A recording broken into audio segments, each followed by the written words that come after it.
من الشیطان اللعین الرجیم بسم اللہ الرحمن الرحیم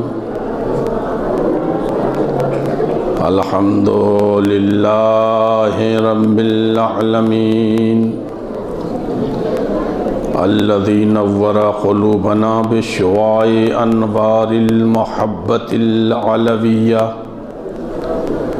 وجعلنا من المتمسکین بولایت المرتضویہ الذی فرض اللہ مودتہ علی العربیۃ والعجمیہ والصلاة والسلام علی مبلغ رسالات الالہیہ مولانا و سیدنا ابی القاسم محمد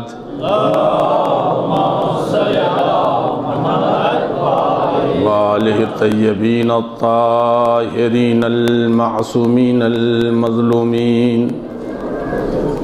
ولعنت اللہ علی اعدائہم اجمعین اما بعد فقد قال اللہ تبارک و تعالی فی کتابہ الکریم بسم اللہ الرحمن الرحیم نريد أن نمن على الذين استضعفوا في الأرض ونجعلهم أئمة ونجعلهم الوارثين صلوات پڑھ دیں محمد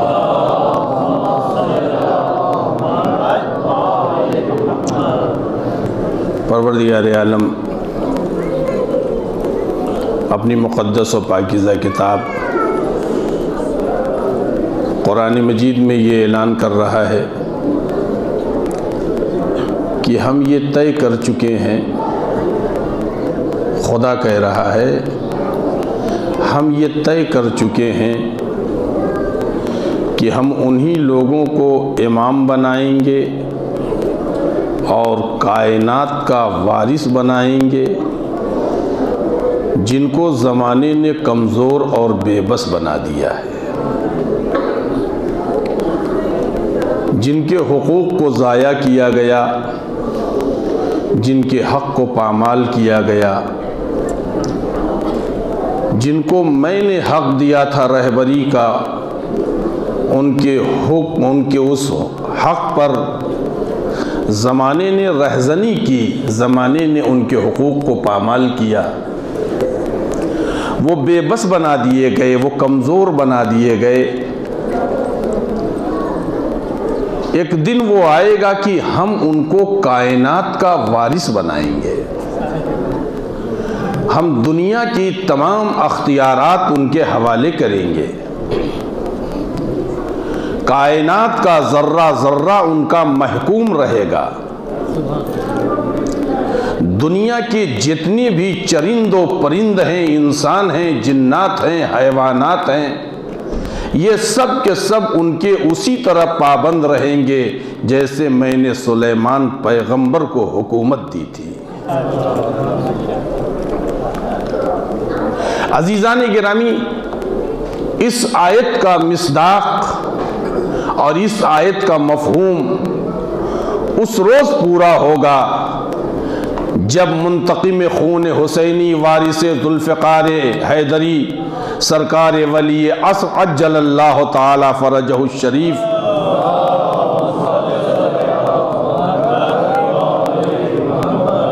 ظہور فرمائیں گے۔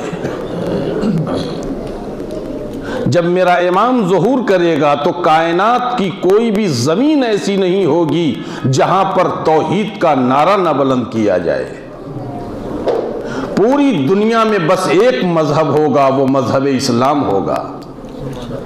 پوری دنیا میں بس ایک آواز ہوگی، وہ اللہ کی کبریائی کی آواز ہوگی۔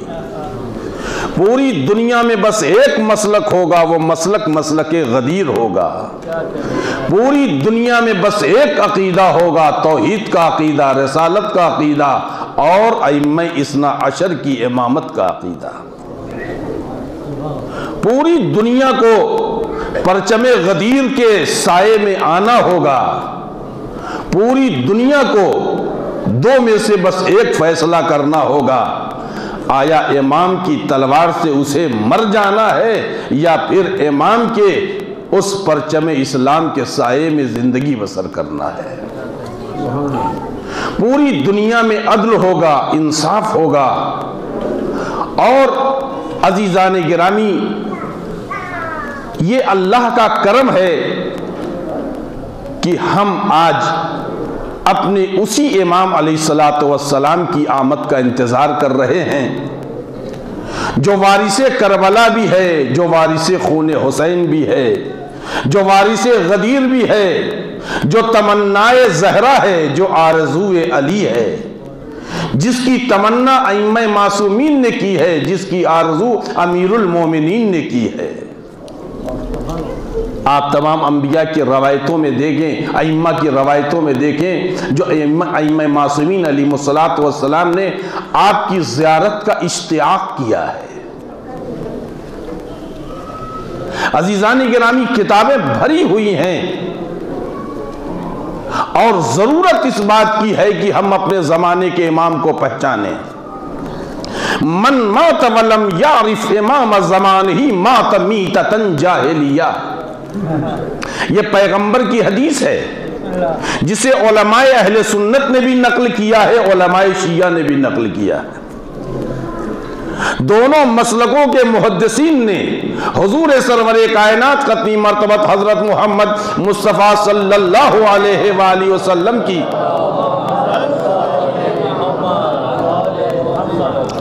اس حدیث کو نقل کیا ہے۔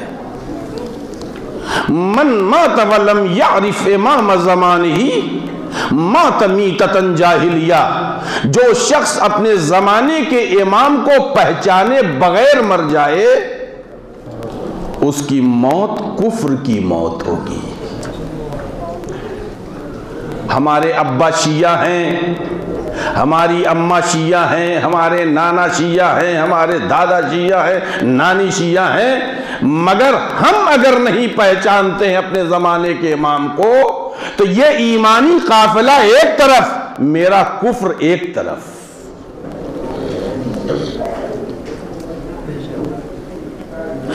مسلک کے اندر سانس لینے کا نام شیعت نہیں ہے۔ شیعت کسی تمغے اور کسی سند اور کسی سرٹیفکیٹ کا نام نہیں ہے، بلکہ شیعت اپنے زمانے کے امام کو پہچاننے کا نام ہے۔ اگر کوئی شخص اپنے آپ کو شیعہ کہہ رہا ہے، اہل بیت کا چاہنے والا کہہ رہا ہے، کوئی شخص اپنے آپ کو معصومین کا چاہنے والا کہہ رہا ہے، تو ضرورت یہ ہے کہ وہ اپنے زمانے کے امام کو پہچانے۔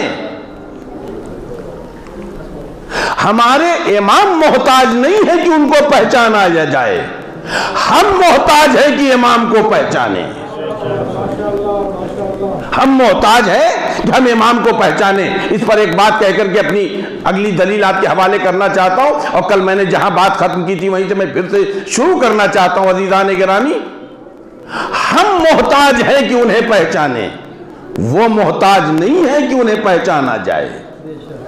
اگر عطر اصل ہے، عطر اگر اوریجنل ہے تو عطار کو کہنے کی ضرورت نہیں کہ یہ اوریجنل ہے، اس کی خوشبو خود زمانے کو بتا دے کہ میں اوریجنل ہوں۔ پروپیگنڈا اس کا کیا جاتا ہے جو نقلی ہوتا ہے، اصلی جو ہوتا ہے اس کا پروپیگنڈا نہیں کیا جاتا ہے۔ ہمارے ائمہ معصومین علیہ السلام محتاج نہیں ہیں کہ ان کو پہچانے۔ پیغمبر اسلام کی حدیث ہے، یا علی انت بمنزلۃ الکعبہ، علی تمہاری منزلت کعبے جیسی ہے۔ علی نور سے بنے ہیں، کعبہ پتھروں سے بنا ہے۔ علی وجہ تخلیق کائنات ہیں، علی کے صدقے میں کائنات بنائی گئی ہے، کعبہ ان کے صدقے میں بنا ہے۔ پیغمبر کہہ رہے یا علی انت بمنزلۃ الکعبہ، اے علی تمہاری منزلت وہی ہے جو کعبے کی منزلت ہے۔ کیا مطلب یا رسول اللہ؟ پیغمبر آواز دیں گے۔ عزیزان گرامی، چونکہ میرے موضوع کے تحت یہ بات نہیں ہے، درمیان میں بات آ گئی تو اپنے بچوں کو سمجھانے کے لیے کہ آل محمد محتاج نہیں ہیں کہ ان کو پہچانا جائے، ہم محتاج ہیں کہ ان کو پہچان کے شیعہ بنیں، ہم محتاج ہیں کہ انہیں پہچان کے ان کے غلام بنیں۔ یہ ہماری ضرورت ہے، ان کی ضرورت نہیں ہے۔ بات آ گئی، لہذا یہ دلیل آپ کے حوالے کر رہا ہوں۔ یا علی انت بمنزلۃ الکعبہ، اے علی تمہاری منزلت کعبے کی ہے۔ کیا مطلب؟ عزیزان گرامی، اگر مسلمان یوگے کے یہ طے کر لے کہ خانہ کعبہ کو وہاں سے اٹھا لیتے ہیں اور لا کر کے یہاں پر لندن میں رکھ دیتے ہیں اور یہیں پر عرفات بنا دیتے ہیں، منی بنا دیتے ہیں، مزدلفہ بنا دیتے ہیں اور مقام ابراہیم بنا دیتے ہیں، یہاں کے لوگ حج کر لیں گے، پیسے بھی بچیں گے اور آل یہود کی مصیبتیں بھی ختم ہو جائیں گی۔ یہ آل سعود نہیں، یہ آل یہود ہیں، مصیبتیں بھی ختم ہو جائیں گی۔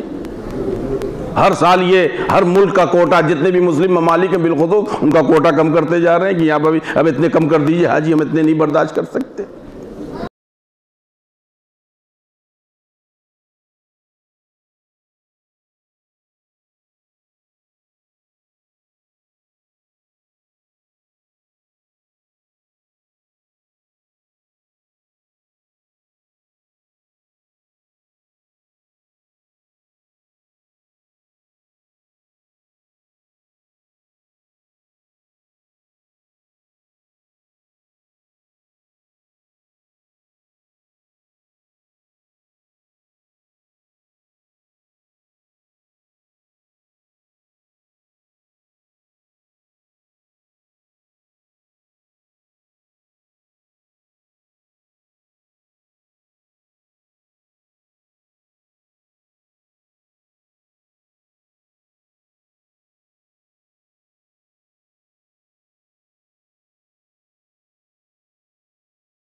اللہم عرفنی رسولک، میرے مالک اپنے رسول کی معرفت دے گے، اپنے رسول کی معرفت اور پہچان دے دے۔ فَإِنَّكَ لَمْ تُعَرِّفْنِي رَسُولَكَ، اگر تو اپنے رسول کی معرفت نہیں دے گا، لَمْ أَعْرِفْ حُجَّتَكَ، میں تیری حجتوں کو نہیں پہچان سکتا ہوں۔ رسول کی معرفت کے لیے اللہ کی معرفت شرط ہے اور حجت الہیہ کی معرفت کے لیے رسول اور اللہ دونوں کی معرفت ضروری ہے۔ اے میرے مالک، اگر میں تیری حجت کو نہیں پہچان پاؤں گا تو میں زللت عن دینی، اپنے دین سے بھٹک جاؤں گا۔ توجہ فرمائے عزیزان گرامی، اپنے زمانے کے امام کو نہ پہچاننا دین سے بھٹک جانا ہے۔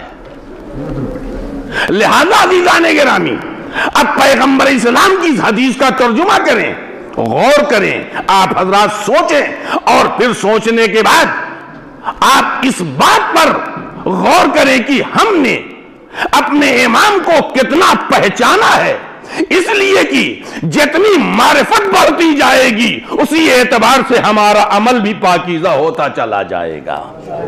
اگر کسی کو یہ اندازہ لگانا ہو کہ ہمارے دل میں آل محمد کی محبت کتنی ہے، ہمارے دل میں ہمارے زمانے کے امام کی محبت کتنی ہے، ہمارے پاس آل محمد کی معرفت کتنی ہے، جسے یہ اندازہ لگانا ہو وہ یہ اندازہ لگائے میں حرام سے کتنا بچ رہا ہوں اور واجبات کو کتنا ادا کر رہا ہوں۔ جیسے جیسے عمل بڑھتا جائے گا ویسے ویسے محبت کی شعائیں دکھائی دیں گی۔ محبت چھپی دولت کا نام ہے، عمل اس کی روشنی کا نام ہے۔ ذرا ایک صلوات پڑھیں محمد وآل محمد پر۔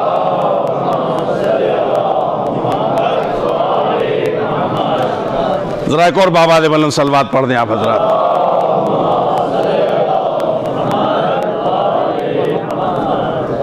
لہذا عزیزان گرامی، ہمیں اپنے زمانے کے امام کا پہچاننا، ایک منتظر، انتظار کرنے والا۔ کس کا انتظار کر رہے ہو؟ سب کہہ رہے ہیں عجل اللہ ظہورک، ہم بھی کہہ رہے ہیں۔ ہمارے ہاں بر صغیر پر ایسا ہوتا ہے کہ بھئی کہاں گئے تھے؟ کہا مجلس گئے تھے۔ کہاں گئے تھے؟ مجلس گئے تھے۔ کیا کس نے پڑھا؟ فلاں عالم دین نے پڑھا۔ کیا پڑھا؟ کہتا مجلس تو بہت اچھی پڑھی، کیا پڑھا یہ مجھے نہیں معلوم۔ میں نے کیسے معلوم کہ تمہیں کیسے معلوم کہ بہت اچھا پڑھا؟ کہا سب لوگ نعرہ لگا رہے تھے، سب لوگ واہ واہ کر رہے تھے۔ اچھائی کا ایک معیار یہ بھی ہے کہ خود سمجھ میں نہیں آیا ہے، خود سمجھ میں نہیں آیا ہے۔ عزیزان گرامی، اگر اس طرح اپنے زمانے کے امام کو پہچانیں گے کہ سب کہہ رہے تھے عجل اللہ ظہورک، ہم نے بھی کہہ دیا عجل اللہ ظہورک۔ عزیزان گرامی، امام کو لشکر چاہیے، امام کو سپاہی چاہیے۔ امام علیہ السلام جب آئیں گے تو امام کو لشکر چاہیے، امام کو سپاہی چاہیے۔ اب بتائیے امام کا سپاہی کیسا ہونا چاہیے؟ ہر شیعہ اپنے اپنے گریبان میں اپنے عمل کا جائزہ لے لے، پتہ لگ جائے گا امام کو کیسا سپاہی چاہیے اور ہم نے ویسا سپاہی خود کو بنایا یا نہیں بنایا۔ انتظار کی روح اس روز پوری ہوگی، انتظار کی روح اس روز پوری ہوگی جس روز امام کا چاہنے والا اپنے آپ کو واجبات سے سجا لے گا اور حرام سے بچا لے گا۔ آپ ائمہ معصومین علیہ السلام کی روایتوں میں دیکھیں، جو ائمہ معصومین علیہ السلام نے اپنی محبت کے تقاضے کیے ہیں۔ لہذا ائمہ معصومین علیہ السلام کی روایت میں ایک جگہ ہے فَلْيَعْمَلْ كُلُّ اِمْرَئٍ، تم میں سے کُلُّ اِمْرَئٍ مِنْكُمْ، امام نے اپنے چاہنے والوں کو خطاب کیا ہے۔ یہ روایت آل محمد علیہ السلام سے ہے۔ تم میں سے جو شخص یہ چاہتا ہے، کوئی بھی تم میں سے کوئی بھی شخص اگر یہ چاہتا ہے، منکم تم میں سے، کہ امام کا انتظار کر رہے ہیں نا، امام کا انتظار کر رہے ہیں اور منتظرین کے لیے یہ روایت ہے، فَلْيَعْمَلْ، تم میں سے جو شخص بھی چاہتا ہے، کیا چاہتا ہے عزیزان گرامی؟ یقربو ما بہی محبتنا، تم لوگوں میں سے، امام اپنے شیعوں کو خطاب کر رہے ہیں، اے میرے شیعوں، میرے چاہنے والوں، تم میں سے اگر کوئی شخص یہ چاہتا ہے کہ ہماری مقام محبت تک پہنچ جاؤ، مقام محبت تک پہنچ جاؤ، تو فَلْيَعْمَلْ، تم کو چاہیے کہ نیک عمل انجام دو۔ توجہ عزیزان گرامی، یہی نہیں بلکہ روایت کا فقرہ اور آگے بڑھتا ہے، تم ایسے کام انجام دو جس کے ذریعے، ایسے کام انجام دو جس کے ذریعے تم مقام محبت تک پہنچ سکو۔ بس عزیزان گرامی، میں یہی روک کر کے ایک بات کہنا چاہتا ہوں، امام نے کیا فرمایا ہے؟ امام فرماتے ان چیزوں کو انجام دو جو تمہیں ہماری محبت کے درجے تک پہنچا سکے۔ اب ہمیں یہ فیصلہ کرنا ہوگا کون سی چیزیں ہیں جو مقام محبت تک، آل محمد کی محبت کے مقام تک ہم کو پہنچا دیں، ہمیں آل محمد سے قریب کر دیں، ان کی محبت کی خوشبو ہمیں دے دیں۔ عزیزان گرامی، یہ فیصلہ ہمیں کرنا ہوگا، آیا ہم آپس میں فساد کریں، یہ ذریعہ ہے ان کی محبت تک پہنچنے کا؟ آپس میں لڑائیاں کریں، یہ ہے ان کی محبت تک پہنچنے کا راستہ؟ ہم آپس میں ایک دوسرے کا حق ضائع کریں، یہ ہے راستہ ان تک پہنچنے کا؟ ہم ایک دوسرے کو ماں بہن کی گالیاں دیں، کیا یہ ہے راستہ وسیلہ امام تک پہنچنے کا؟ نمازیں ہم قضا کریں، کیا یہ ہے وسیلہ امام کی محبت تک پہنچنے کا؟ روزے کا وقار ہم نہ بچائیں، کیا یہ ہے وسیلہ امام تک پہنچنے کا؟ خمس ہم نہ نکالیں، کیا یہ ہے وسیلہ امام تک پہنچنے کا؟ اپنے بیوی بچوں کے حقوق ہم ادا نہ کریں، کیا یہ ہے وسیلہ امام کی محبت تک پہنچنے کا؟ بیویاں اپنے شوہروں کا حق ادا نہ کریں، کیا یہ ہے وسیلہ آل محمد کی محبت تک پہنچنے کا؟ امام باڑوں کے سینٹروں کے حقوق ہم نہ ادا کریں، کیا یہ ہے وسیلہ امام تک پہنچنے کا؟ عزاداری کے شرائط ہم پورا نہ کریں، کیا یہ ہے وسیلہ محبت تک پہنچنے کا؟ اپنے جذبات کی بنیاد پر آل محمد کو نہیں مانا جا سکتا ہے، کردار کی بنیاد پر آل محمد سے نزدیک ہوا جا سکتا ہے۔ ایک بابا دے بلند صلوات پڑھیں محمد والے۔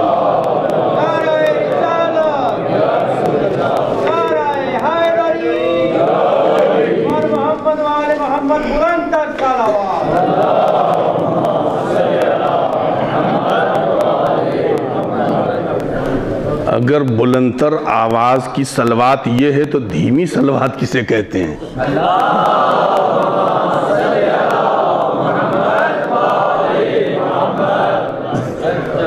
عزیزان گرامی،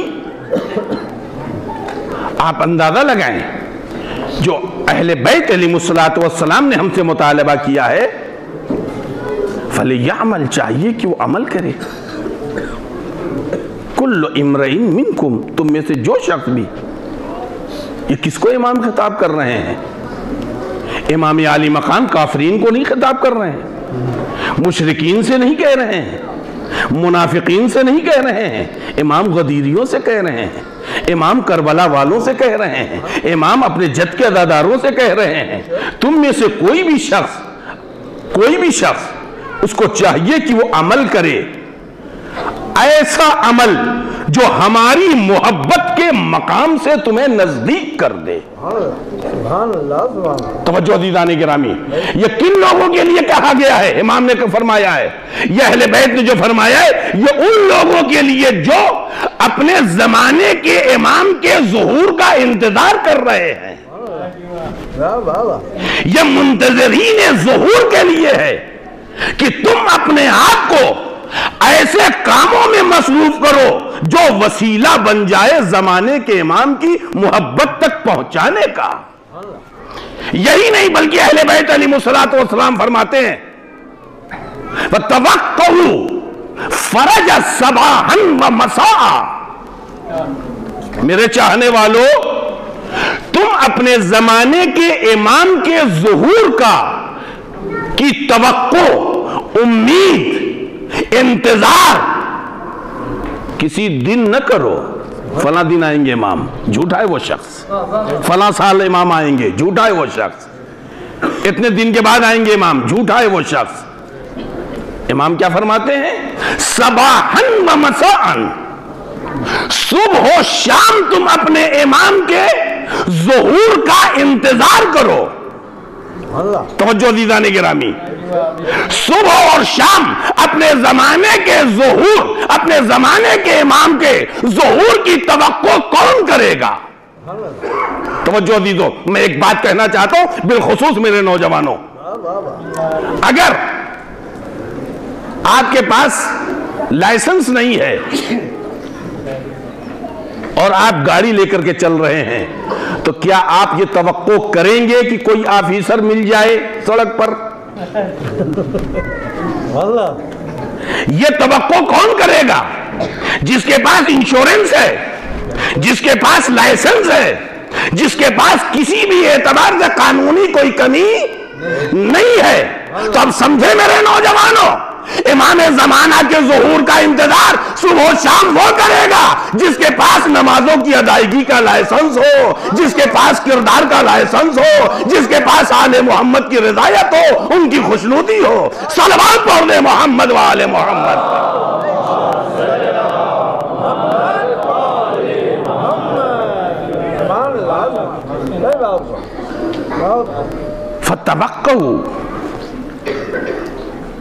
فتوقعوا الفرج، تم فرج کی توقع کرو، امید کرو، صباحاً و مساء۔ یہی نہیں بلکہ اور آگے اس کے فقرہ بڑھتا ہے معصومین علیہ السلام کی دعاؤں میں، جس میں گویا حکم کا لفظ ہے، یعنی جس میں اگر آپ علماء کے حوالے یہ بات فقرہ کریں تو وہ کہیں گے یہ لفظ حکم کے لیے آتا ہے۔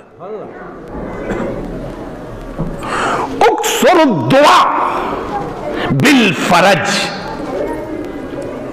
امام کے ظہور کے لیے زیادہ سے زیادہ دعائیں کرو۔ امام کے ظہور کے لیے زیادہ سے زیادہ دعائیں کون کرے گا؟ لہذا عزیزوں میرے دوستو، ہمیں اپنے آپ کو اس لائق بنانا ہے، اس لائق بنانا ہے کہ اگر امام کسی وقت بھی ظہور کر دے تو پھر محتاج نہ رہیں کہ ابھی کردار باقی ہے، ابھی واجبات باقی ہیں، ابھی حرام کے دھبے ہیں، ابھی توبہ نہیں کیا ہے، ابھی ہم امام کے لائق نہیں بنے ہیں، بلکہ ہمارا کردار آل محمد کے تعلیمات سے اتنی خوشبو کرتا ہو کہ مکے میں آنے والا امام کہے فلاں جلدی آ جا کہ تو میرا سپاہی ہے۔ صلوات پڑھ دے محمد و آل محمد پر۔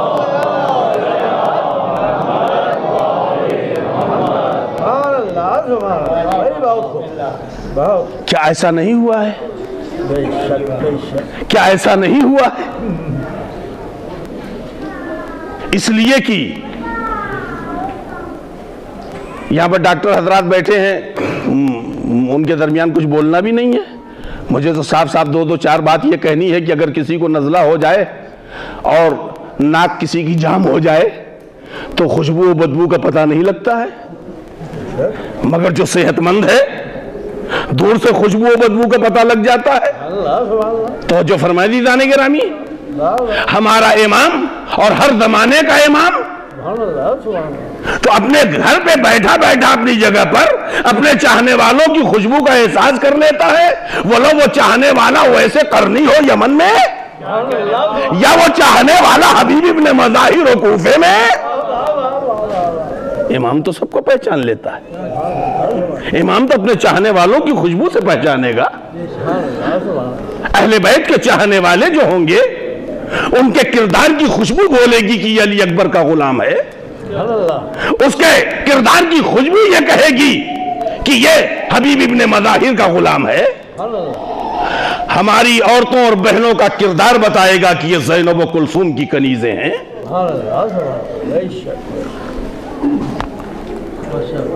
لہذا انتظار کرنے والوں کو چاہیے کہ اپنے آپ کو اس لائق بنائیں۔ توجہ دیدان گرامی، لہذا انتظار کرنے والوں کے سلسلے میں ایک فقرہ جو میں نے کل ادھورا چھوڑ دیا تھا آپ لوگوں کے حوالے کر کے اپنی بات آگے بڑھانا چاہتا ہوں۔ پہلے بابا دے بلند صلوات پڑھ دیں محمد و آل محمد۔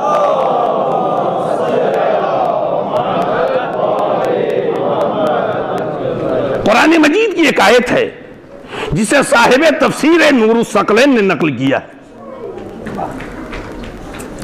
بسم اللہ الرحمن الرحیم، یا ایہا الذین آمنوا اصبروا والصابروا والرابطوا۔ ایمان لانے والو، یا اہل ایمان، یا ایہا الذین آمنوا، ایمان لانے والو۔ اور مومن کسے کہتے ہیں؟ جو اللہ کی وحدانیت، پیغمبر اسلام کی رسالت، امیر المومنین کی خلافت بلا فصل اور آپ کے 11 ائمہ معصومین کی امامت کا عقیدہ رکھتا ہو۔ یا ایھا الذین آمنوا،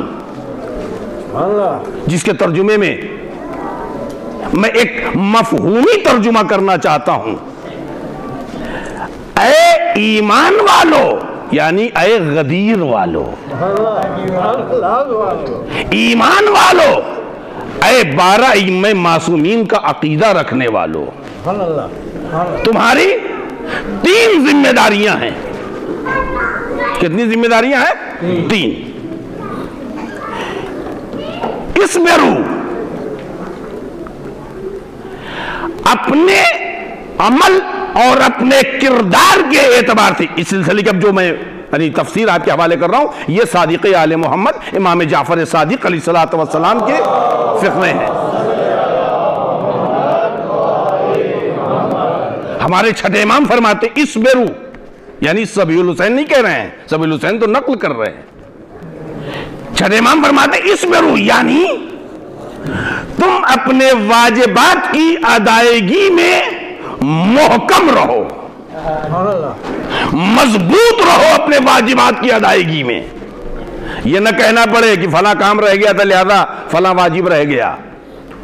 عزیزان گرامی، سب سے بڑا واجب اگر ہم پر ہماری گردنوں پر ہے، وجوب میں سب سے بڑا واجب اگر ہے تو آپسی اتحاد، آپسی میل جول اور آپسی برادری. شادی بیاہ میں سب ایک، مرنے جینے میں سب ایک، فنکشن ہوا سب ایک، کوئی لڑائی جھگڑا نہیں. جہاں فرش بچھا کی لڑائی شروع ہوئی، یعنی جو مرکز اتحاد ہے، جو مرکز اتحاد ہے، جو پیکر اتحاد ہے، جو اتحاد کا ایسا گلدستہ ہے کربلا کہ دنیا کی کوئی بھی مذہب آج تک مثال نہیں لا سکی ہے.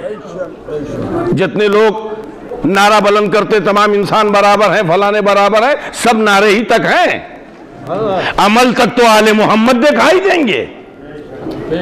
اسی نام پر جھگڑا، ایام ادا ختم، جھگڑا ختم. شادی بیاہ ہو رہا تھا، پہنچ رہے تھے صاحب ان کے کارڈ آیا ہے، جانا ضروری ہے، ان کی ایک ہی لڑکی ہے صاحب، رخصت ہو رہی ہے، نہیں جائیں گے تو کیا کہیں گے صاحب، سماج کی بات ہے، ارے برادری کی بات ہے، ارے صاحب ہم لوگ تو سب ایک ہی ہیں. تو عزاداری میں کیوں 2 ہو گئے؟ عزاداری میں کیوں 2 ہو گئے؟ توجہ عزیزان گرامی، وجہ یہ ہے کہ فرش حسین ہی وہ مرکز ہے جہاں سے شیطنت کے خلاف پیغام دیا جاتا ہے. یہی وہ مرکز ہے. اختلافات میں ذہنوں کو تقسیم کر دو تاکہ پھر درس کی بات ہی نہ رہ جائے.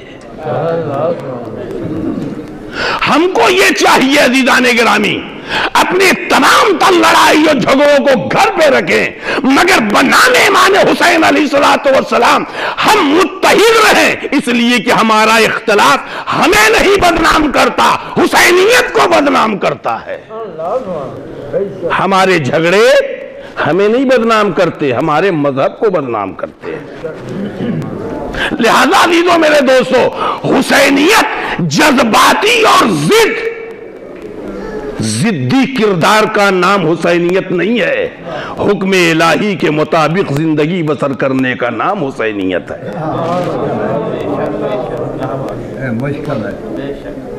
اور امام علی مقام علیہ السلام عزیزان گرامی کیا کہہ رہے ہیں؟ اس بیرو کی جو تفسیر کی ہے امام نے، فرماتے ہیں اپنے واجبات کی ادائیگی میں تم پائیدار رہو، محکم رہو، اپنے عقیدہ غیبت میں محکم رہو، اپنے عقیدہ امامت میں محکم رہو.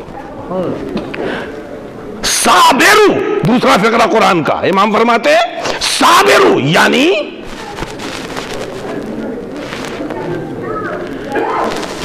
جب ہمارے قائم کی غیبت طولانی ہو جائے تو اس طولانی غیبت میں شک میں نہ پڑ جانا.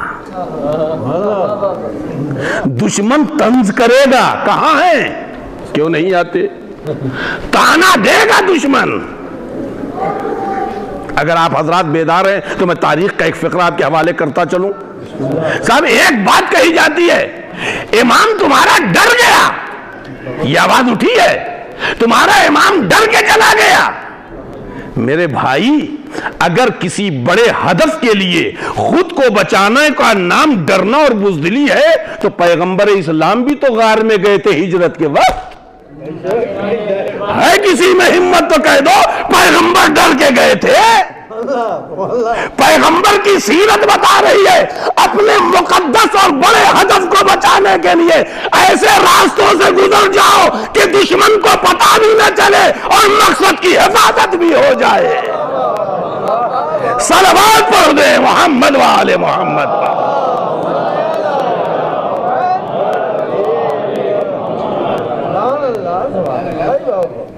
عزیزان گرامی، امام علیہ السلام نے کیا فرمایا؟ صابرو، تمہارے دشمن تم پر طنز کریں، ہمارے قائم کی اگر وہ زمانہ ظہور کا اگر طولانی ہو جائے تو تم صبر کرنا، اس میں روح پائیدار رہنا اپنے واجبات میں، صابرو، صبر کرنا، طولانی ہونے کی وجہ سے شک میں نہ پڑنا۔ سرکار سید الشہداء حضرت امام حسین علیہ السلام ارشاد فرماتے ہیں،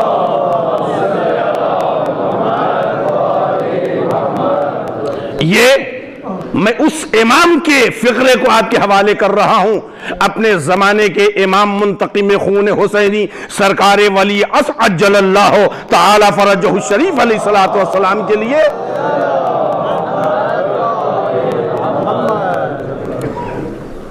کہ جس کا ظہور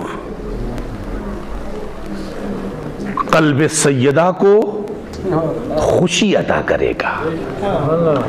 اس سلسلے میں خود سرکار سید الشہداء جو فرماتے ہیں، آواز دیتے ہیں، یعنی امام علی مقام علیہ السلام امام کی غیبت کے سلسلے میں گفتگو کرتے ہوئے امام فرماتے ہیں، غیبت کے طولانی ہو جانے کی بنیاد پر دو گروہ وجود میں آئے گا۔ میں یہ پیغام امام حسین علیہ السلام کا اپنے نوجوان بھائیوں اور بیٹوں اور اپنی جوان بیٹیوں کے حوالے کر رہا ہوں۔ غور کرنا میرے نوجوانوں، جس حسین کی عزاداری کرنے فرش حسین علیہ السلام پہ آئے ہو، اس حسین کا ذرا پیغام سنو۔ امام کا یہ خطاب لشکر یزید سے نہیں ہے، امام کا یہ خطاب کافرین و مشرکین سے نہیں ہے، امام کا یہ خطاب ان لوگوں سے ہے جو امام علی مقام علیہ السلام کے ظہور کا انتظار کر رہے ہیں۔ امام علیہ السلام فرماتے ہمارے قائم کی غیبت کے طولانی ہو جانے کی وجہ سے زمانہ بہت آگے بڑھ جائے گا۔ میں نے تقریباً 20 سال سے ایک چیز میں ایک زمزمہ سنتا ہوں، جہاں عراق میں کچھ ہوا وہ لگتا ہے امام آ جائیں گے، سیریا میں یہ سب جو کچھ ہوا کہ لگتا ہے یہی سفیانی ہے، ایک بغدادی پیدا ہو گیا، ایک ہم لوگوں کا لباس بھی بڑا محترم تھا دنیا میں، اسے بھی اس نے بدنام کر دیا۔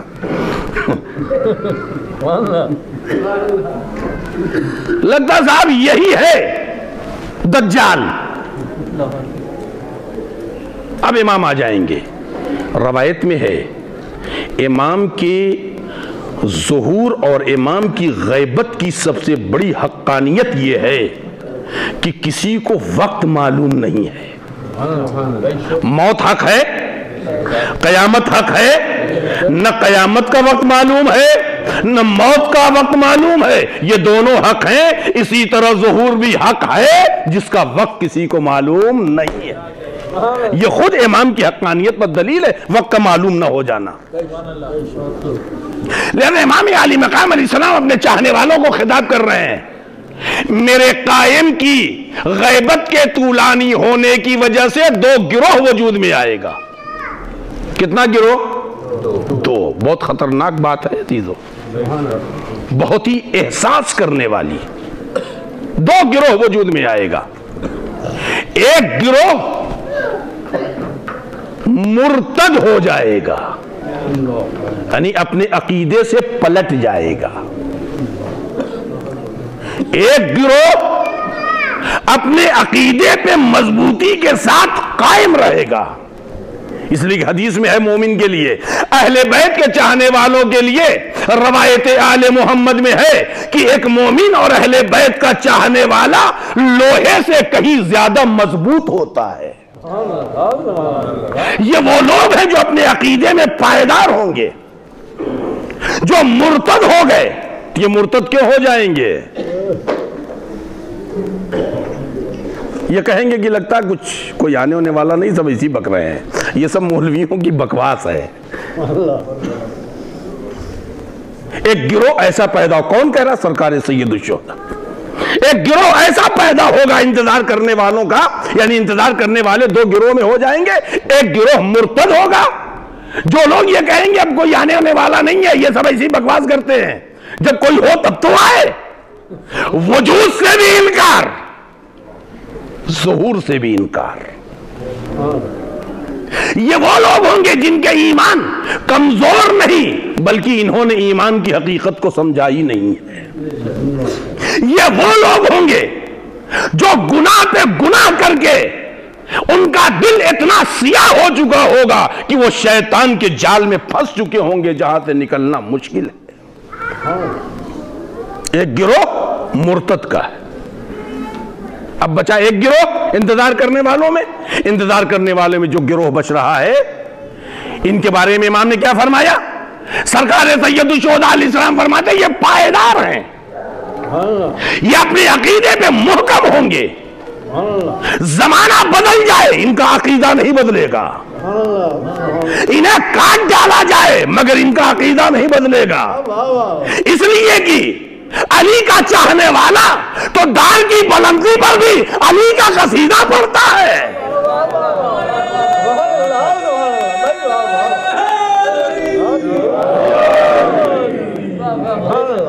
یہ بدلنے والے نہیں ہیں. امام علی مقام علیہ السلام کی غیبت جتنی بھی طولانی ہو جائے، یہ اپنے وجود سے زیادہ وجود امامت پر یقین رکھتے ہیں. تو پیغمبر اسلام کا نواسہ آواز دے رہا ہے، یہ وہ لوگ ہیں، یہ وہ مجاہد ہیں، یہ ایسے جہاد کرنے والے ہیں، یہ وہ مجاہد ہیں کہ ان کا درجہ پیغمبر کے ساتھ جہاد کرنے والوں کے برابر ہے. کل بدر میں جن لوگوں نے پیغمبر کے ساتھ جہاد کیا، احد میں جن لوگوں نے جہاد کیا، خندق میں جہاد کیا، حنین میں جہاد کیا، خیبر میں جہاد کیا، ان مجاہدین کے برابر آج کے پائیدار مومن کے انتظار کی عبادت ہے. ایک صلوات پڑھے محمد و آل محمد.